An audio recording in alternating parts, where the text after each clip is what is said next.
Did you know that following the guidelines of the American Diabetes Association will give you diabetes?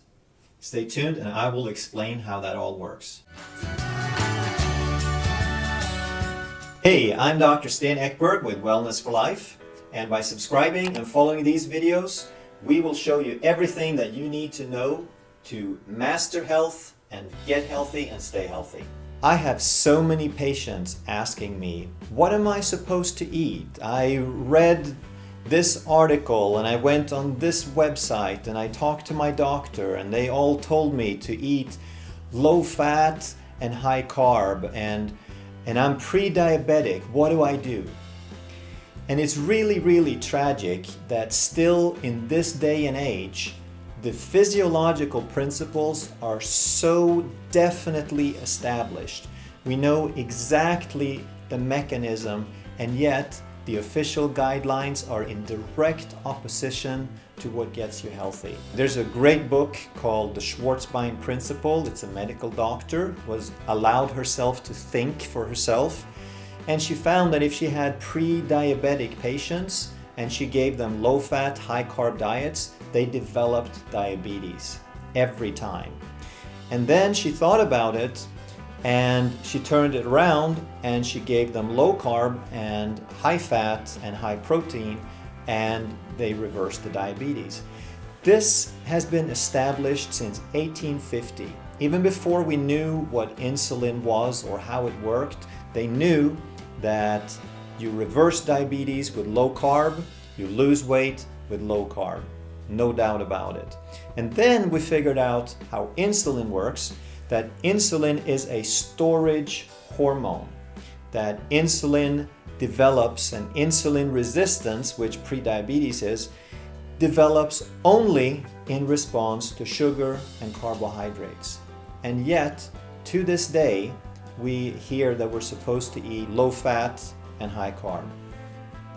So we've developed this fear of fat that totally deprives us of any logical thinking. We're so afraid of this fat that whatever it takes, just eat low fat, because after all, it can't be good, can it? Like, yeah, I hear what you're saying, but fat, it just can't be good. And yet, there is no scientific evidence ever that a high quality fat causes any kind of disease. Yes. Trans fats, processed vegetable fats, vegetable oils, corn oils full of toxins because of the processing, those are not good fats. Good fats are butter, extra virgin olive oil, coconut oil, natural fats. They will not harm you. Here's something to understand though. Insulin is a storage hormone. So whenever you eat sugar or carbs, your body produces insulin. Insulin takes the sugar out of the blood and puts it into the cell. The cell uses what it can, but it can't use a whole lot, so it converts the rest of that into fat. And then once you eat more sugar and your insulin stays high, now that insulin tells that cell to hold on to the fat. As long as you have high insulin, there's no way for your body to retrieve that fat and use it for energy. So what your body is supposed to do is to have a balance between fat storing and fat burning. But when your insulin is high, the prevalence is to store the fat, store the fat, store the fat. And then of course you get hungry because you have no access to that energy. Now here's a little trick that we kind of have to keep in mind, that even though fat is good and carbs are bad, you can't eat carbs and fat at the same time, because eating the carbs will store fat and keep you from retrieving the fat. So it's okay to add in a little bit of fat while you learn to eat less carbs, but you can't keep eating more of those because the carbs are still going to store that fat. So what you want to do, again, you reduce the carbs over a period of time, And everyone is different, so I don't know what it's going to be for you to reduce that insulin resistance, but a great thing to measure is your A1C. Measure it, reduce your carbs, see what happens. As you get closer to 5.0, your insulin resistance goes down, and then you can eat as much healthy fat as you want. And not only will you not gain weight, you will also not develop diabetes. If you're pre-diabetic, you will reverse it. And that is the only way. Insulin resistance is pre-diabetes. It is triggered by sugar and carbs. So some people think, yeah, I don't eat any sugar. And they think it means they're not eating these little white cubes, or they're not spooning sugar out of the bag to eat. But any carbohydrate will trigger insulin. And bread is just one step away from sugar. Sugar is already sugar. Bread is just 10 minutes away from sugar. Once you eat it and you start digesting it, it turns into sugar and it's going to trigger insulin. So it doesn't matter if it is brown rice or whole grain bread, while whole grain is better than white toast, it is still a carbohydrate. It is still something that if you're insulin resistant, or if you want to avoid insulin resistance, then you can't go that way. You cannot eat a whole lot of grains. Some people can get away with it. They're lucky. We're not all the same. So what carbs do is they increase your blood sugar. Fat does not stimulate your blood sugar, maybe a point or two, but it does not create a lot of volatility in your blood sugar. So if you want to run the test, the reason I mentioned the A1C is that it's a long-term measure of your blood sugar. Whenever you have sugar in the blood, some of it gets stuck on your red blood cells. So what they measure is hemoglobin A1C. It measures how much of that sugar gets stuck over a period of time. And since the red blood cell lives about 3 to 4 months, the A1C gives you a really good average of how much sugar was in your blood over a 3 to 4 month period. Once you start cutting back, and if you measure after a month, then you might have come down a little bit, and your real improvement is bigger than it shows because some of that sugar was already stuck in the first 2 months. So you can measure it. It's an inexpensive test, but I would probably suggest you measure it every couple of months. And if you can drop a tenth or two every couple of months, you're doing really well. So how do you know if you're insulin resistant? What are some of the signs and symptoms, if you will?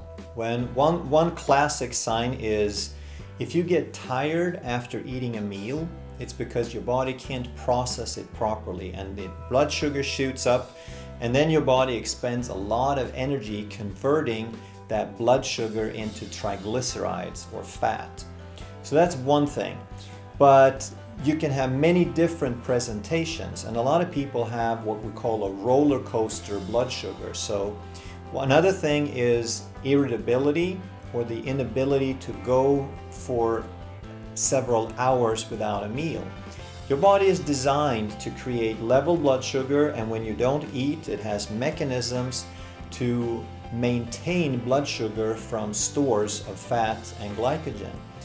But if your body can't do that, if you get irritable, if you get hungry, if you get lightheaded, if you get headaches, if you feel like you have to eat something every 2 to 3 hours, then you probably have insulin resistance along with hypoglycemia, because you've taught your body to rely on sugar or carbohydrates for energy.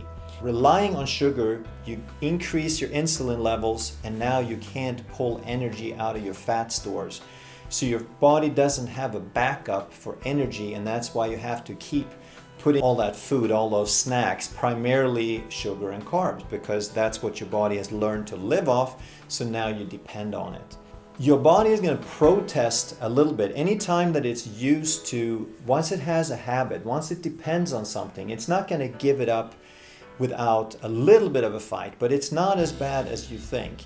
So what you want to start with is increasing fat and protein, move away from the carbs gradually, and before you know it, you'll find that you have a little bit more stability, and then you can cut back further and you increase the fats. And a healthy person, you should be able to go 6 to 8 hours without fainting or irritability or anything like that. Your physiology is the same as your ancestors, and they did not wake up to toast and tea. They did not have a breakfast buffet.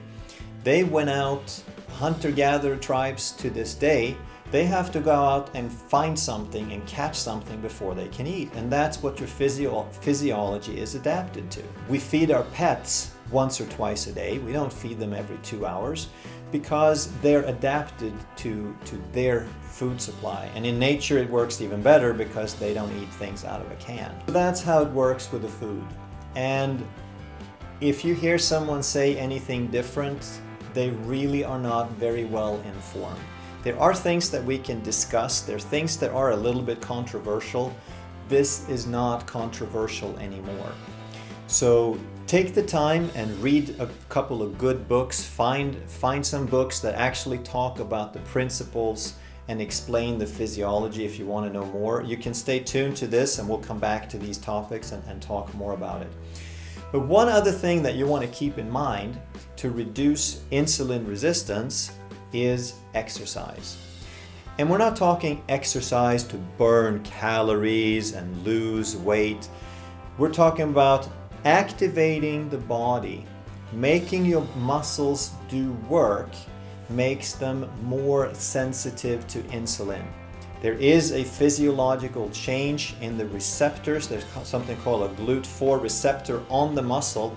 And when you start using that muscle, it will take more blood sugar in with less insulin. So insulin resistance is what we've been talking about all the time. Insulin sensitivity is the opposite of that. So exercise will make your muscles more sensitive, so they will take that blood sugar, they'll burn that energy without the insulin. So you want to cut your carbs, reduce your carbs and your sugar. You start with the worst ones, what we call the white trash, the white flour, the white sugar, anything processed that is completely devoid of nutrients. But then you follow through and you reduce what they call quality carbs that still are not a good human food. We've been told for so long that carbs are necessary. Carbs are glucose, is what your brain runs on. Well, it doesn't work like that. Your body can make glucose from all sorts of things, and in the absence of glucose, your body will prefer something called ketone bodies, which is what you have every morning when you wake up or after a fast or a period of starvation. We're very well adapted to using things besides glucose. They tell you that carbs are necessary. That is not a fact. There are essential fatty acids from fat. There are essential amino acids from protein. There is no such thing as essential carbohydrates. That is a myth and a lie. You can live for years and years without a single gram of carbohydrate, and you would do really well, and you would not develop diabetes or heart disease or anything like that. Ask the Eskimos, they do it all the time. And if you are worried about eating zero carbs, then you don't have to worry, because everything almost has a little bit of carbs. When you eat your spinach and your lettuce and your carrots and your cauliflower and your broccoli and your kale, they all have carbohydrates. It's just the best form of carbohydrate because it's not a grain. It's fibrous and water rich, so it's absorbed almost infinitely slow. It has virtually no impact on insulin. That's why those carbs they have close to a 0 glycemic index. So to sum it up, what do we eat? You cut back the sugar first, you cut back grains second, you eat as much vegetables as you like. you eat as much healthy fats from avocado and nuts and healthy oils and fats like we mentioned, the butter, olive oil, coconut oil. And you eat a moderate amount of protein, and you get the best quality protein that you can. If you want to eat an animal, which I'm all for, in moderation, make sure it lived like an animal's supposed to live. Animals were supposed to live in the wild. They eat grass, they have a healthy life, they have lean bodies, and they have develop a very healthy fat ratio, omega-6 to omega-3. If the animal was healthy, then it is healthy for you to eat it, as long as you have a good digestive system. So hit that subscribe button if you're not already following this channel. By following, we will keep feeding you good information. We want to help you understand the body, understand health, understand physiology, so you're not a victim to the fads and the trends and the misinformation. If you have questions, if you have concerns, please give us a comment. Let us know what you want more information about, and we will do our very best to answer these questions and provide information that you can use. Thank you for watching.